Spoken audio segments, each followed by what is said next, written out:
Hello, my name is Kayla Santema, and this is my video portion of Week 5 Paraprofessional Support. I had an interesting and surprising experience doing these tables. I had never done these tables before, never heard of these tables before, so that in itself was something different to do, but I do think that I will use them in the future to determine if students need paraprofessional support or if they need as much paraprofessional support. Something that went well, I think for my first time filling out these tables went really well. Something that was a little difficult for me was determining if the student needed no assistance, if he needed an accommodation, or if he needed assistance to do certain things. This particular student was more of a behavioral student.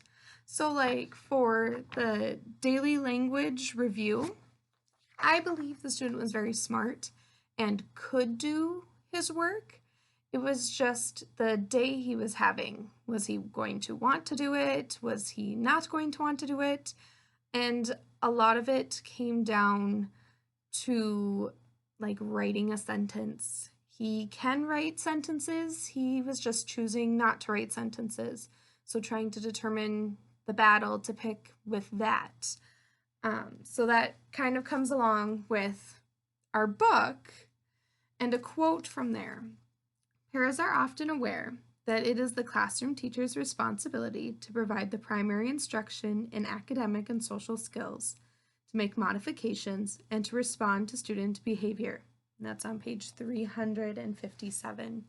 So we had to do a lot of that with this particular student. We had to determine if we could try to keep him in the classroom and keep his behavior under control, or if we just couldn't control his behavior and had to take him out to do his work and maybe even some instruction. So I think if we could have collaborated a little bit more together with the paraprofessional, classroom teacher, myself, and others, I think that we could have made the student a little bit more successful, and this would have gone a little bit well for myself if we could collaborate. So that's one thing I would change and do differently, is be able to talk to others who work with the student to see their thoughts and opinions.